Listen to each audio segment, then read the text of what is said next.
J'ai eu le plaisir ce matin de faire un tour d'horizon de tous ces pilotes. Et quand je dis pilotes, je rappelle qu'il n'y a pas que les cervolistes ici sur ce festival international de l'air, mais bien sûr tous les libéristes, tous les passionnés, parapentistes, deltistes, représentants d'un même goût pour l'aérien.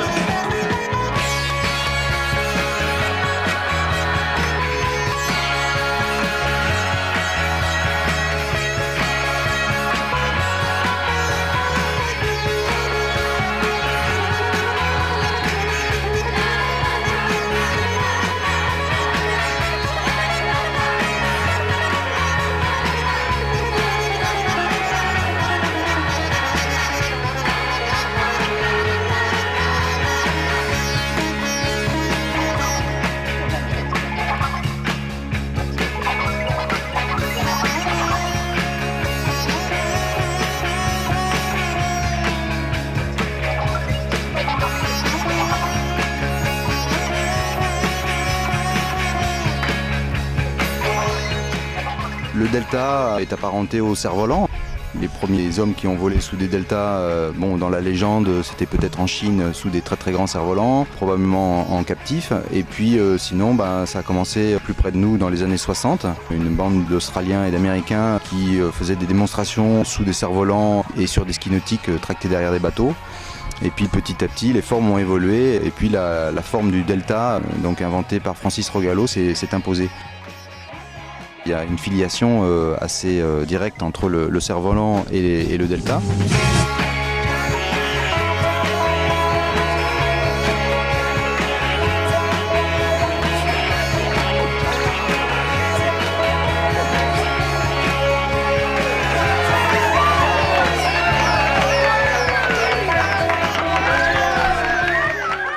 Dans la série des outils pédagogiques pour apprendre à voler en delta, on a également le condor. C'est le plus grand des oiseaux et donc il s'agit d'une très grande aile qui fait 30 mètres carrés. L'intérêt de cette taille, c'est que la vitesse de vol d'une aile est proportionnelle ou inversement proportionnelle à la taille.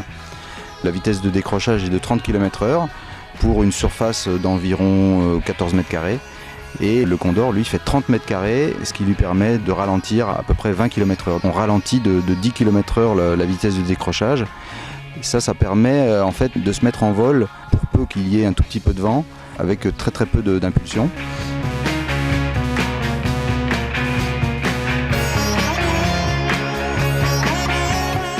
Dans le cadre d'une fête aérienne ou d'une initiation d'élèves, cette vitesse supplémentaire pour voler peut être donnée soit par une équipe de gens qui tirent le pilote avec une ficelle, ou alors par un treuil ou par un scooter, par un moyen quelconque.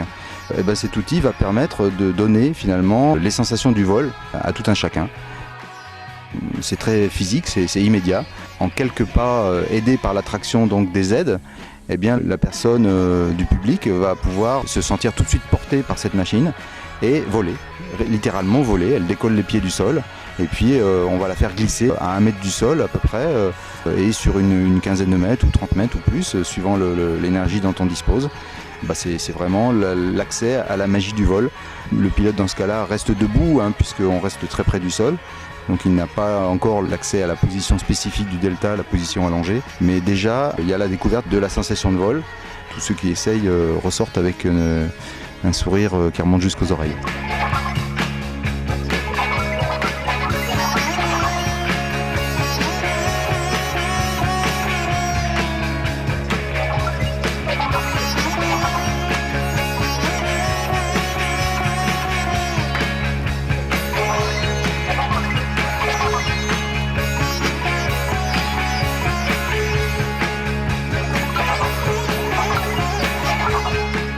Mesdames et messieurs, bonjour.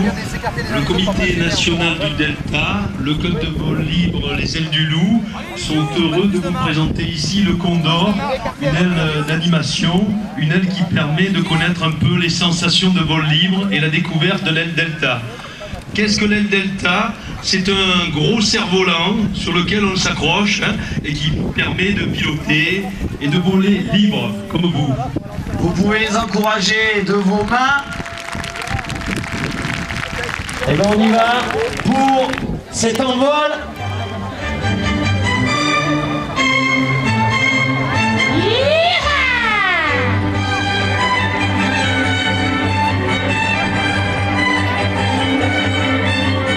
Je vole.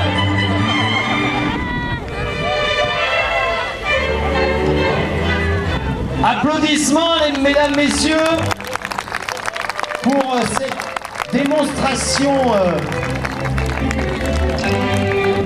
à hauteur d'homme, dirons-nous, de l'envol d'un deltaplane.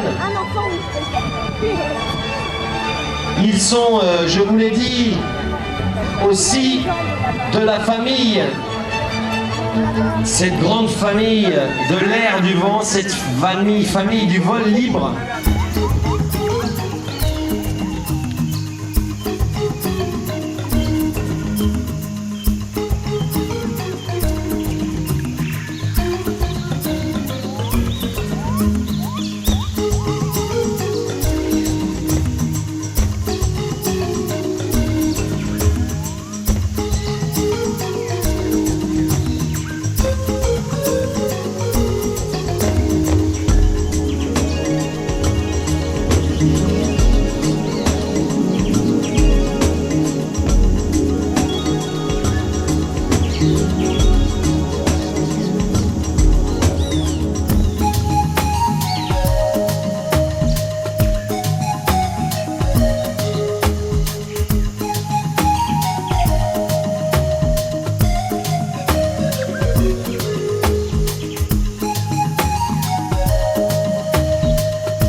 Le vol en delta a deux spécificités. D'abord la position couchée et ensuite le pilotage par le poids du pilote.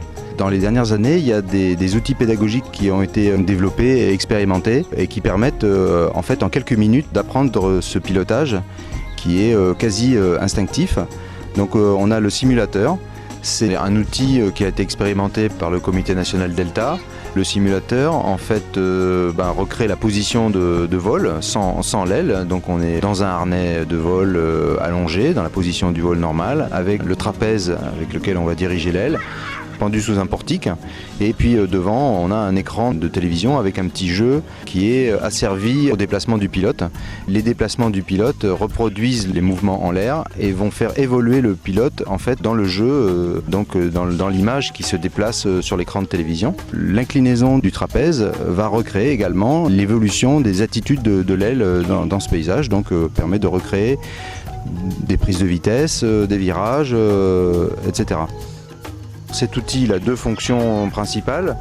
Une fonction en début de progression, d'apprentissage, pour montrer en fait à l'élève comment en fait va réagir la machine. Avant d'aller sur la pente-école, pour déjà dès le départ savoir quelles vont être les conséquences de ces déplacements. Quand on veut donc tourner à droite, eh bien ce qui va diriger réellement le virage, c'est le poids du corps.